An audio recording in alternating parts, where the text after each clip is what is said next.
I decided to change locations today so that you can see all of my children's artwork. And today's video is about all the bad reviews that I get. So if you follow me on Instagram, you'll pretty much see mainly good reviews. That is on purpose. But obviously, even in the best restaurants in the world, food is being sent back to the kitchen. Thanks Sabri Subi for that. And of course we get complaints, I wouldn't say all the time, but certainly there are complaints, there are concerns, there are questions. And I try to address them all the time and improve my knowledge all the time.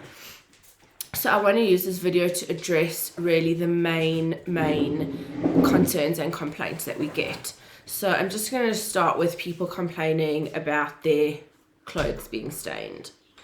Now, on my website, I have questions and answers, and one of the questions is, will the deodorant stain my clothes? And my answer is not more than any other deodorant. So our deodorant is 100% natural. It's got oils in it, a lot of different oils in it. So if you stain your clothes with oil, it will make a mark. However, it's usually an indication that you are using too much. Now, at the end of this video, I'm going to basically tell you all my life-changing solution. But in the meantime, what you can do is treat those stains in the same way that you would treat your clothing if you wanted to kill the stinky bacteria that might be living there, which is to wet the area that's stained or whatever, cover it in a thick layer of bicarb, let it sit for an hour or two, ideally in the sun actually, but it doesn't have to. And then without necessarily removing the bicarb, throwing it into the wash as normal. Definitely, if you're going to do this, separate colors and darks and whites and lights, because the bicarb is very strong. The next, I don't know if this is necessarily a complaint, but we are constantly working on our formula all the time. And we add ingredients and we take ingredients away and we substitute ingredients. I'm trying to find a viable substitute for beeswax to make the product vegan, but I don't want to compromise on the quality. And something that we have been very obsessed with at the moment is keeping this thing of lip balm for your pits, keeping that consistency and that texture. So some batches are a lot smoother than others, and people are getting anxious oh, my first deodorant that I bought was very grainy and it worked so well, and now this new deodorant is so much smoother. Will it work as well? And I guess the answer is, obviously you have to try it out, but in theory, no, it should not make an impact at all. We also are working on dissolving the granules so that the experience of applying the deodorant is as smooth and luxurious as possible, without losing the active ingredient, which is the granule. So it's a work in process, and you are all on that journey with me. But again, I feel like my kind of big announcement at the end will solve that problem as well. And a big problem, the main problem that people worry about and complain about, is if they try the deodorant and they still stink. So there are a number of ways to address this. Most people do seem quite clued up that your clothes can keep a stunk in them.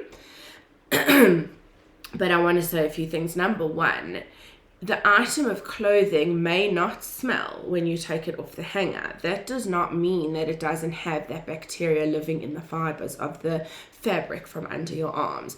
And it can get activated during the day when you start to sweat and when it heats up. That's number one. Number two, usually the culprit is actually the bras, because you don't realize it, but that tiny little patch of fabric that gets a bit of sweat each and every day is a cesspool. It's a petri dish of that stinky bacteria. So the bras, I mean, I know I literally have one bra, and like when I have to wash it, it's like, it's a train, it's you know, it's a crime scene. But you have to treat the bras, and you know, my husband was saying, which is such a good point, towels. Because let's say you use your towel after the shower and then you air it out, you know, you're not necessarily re-washing it, and then you use it again tomorrow night, like it will have some bacteria on it. Also, massive disclaimer, using like a conventional detergent like an Omo or a Skip or a Surf, I don't know, whatever the brands are, that will not actually take that stinky bacteria out. It has to be like for like. It has to be natural. It has to be something like a bicarb or a natural bleach from Faithful to Nature or something like that. So that's like a hugely important point. And again, I'm making an announcement at the end of this video, which I think will solve that. Other major questions we get, can my husband use this? Yes, absolutely. Obviously, you know, as I say, it's a lip balm consistency. So if your husband has very hairy armpits, like that may or may not be a challenge that, you know, he'll have to work on. My husband does have hairy armpits, obviously, but he doesn't find it a problem. He uses a tiny little bit of product and it still kills all the stinky bacteria. Children, teenagers, absolutely. It's so sad that children as young as 5 and 6 and 7 are starting to suffer from body odor, and I firmly believe, even though there's not like a ton of research to support this, that it's from all of the insane amount of toxins in our environment that are now in their body, and the body is just working so hard to expel. And it's coming out in their sweat. But again, like, you have to treat the clothes, you have to monitor, etc, etc, etc. I'm trying to think what other questions we get. Oh, a big thing I want to say is that the scent of the deodorant, for example, vanilla versus lemongrass or peppermint, whatever, we have a few scents at the moment, that in theory should not affect the deodorant's ability to kill the stinky bacteria. It's really just there like for funsies. We are very strict about the quality of essential oil that we use in our deodorant to give the different scents.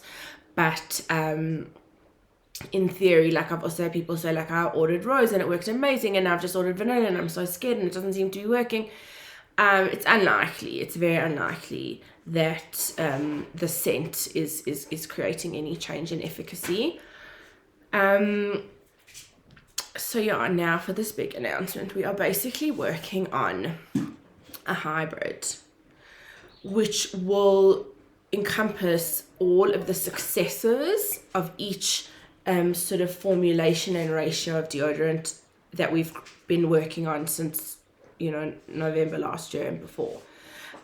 So there'll be a sufficient amount of active ingredient that, if your clothes are treated correctly, you will not stink. Like, we're not going to have people who now are using the OG and are still stinking and need to move up to super extra strong. The reason we had different levels is because the bicarb, you know, was giving people reactions. But now that we've created and patented our recipe for the Soother ointment, there's absolutely no need that anyone should have to, you know, have a super extra strong and a this and a that. And what's great is that if you are someone who's using the OG now, which is obviously the lowest concentration of active ingredient, once we launch the hybrid, if you start buying that one, you will just need to use less product. But for the stinkiest of stinkies, like, this is going to sort them out. Then obviously, as I said to you, like, we're perfecting this formula of oils to wax to this to that to get this like perfect experience of application, to keep your underarms like this unbelievable soft, you know, sort of juicy skin almost, as opposed to like dry and you know, certain other things that I've experienced with the chemical antiperspirants. We are going to keep our scents, but more than likely we're going to introduce an unscented as well for people who literally just want nothing, no smell under their arms, not a good smell, not a bad smell, nothing. and then on every single bottle of Hybrid will be our recipe for the symptom soother, which you'll be able to make at home for free if you need it. It's just so important for me. Like, yes, obviously I want to sell my deodorant, but I want the whole experience for people to be one of value, not of like being drained of money, and not of one of you know, oh, you have to buy this and this. Like, my worst is when I do have to take an antibiotic and then I have to spend like 650 rand on Rotary because I have to take a probiotic. That's not what I want. I don't want the symptom soother to be this like more expensive than the deodorant and you have to buy it. So that is basically the story, and that addresses, like, I would say, hopefully, like, all of your complaints and worries and concerns and questions and issues. But if you have more, you can post that in the comments. I think I know how to check comments. I just don't know how to do like anything else on YouTube. So hope that helps and hope you enjoyed, and I'll see you in the next video.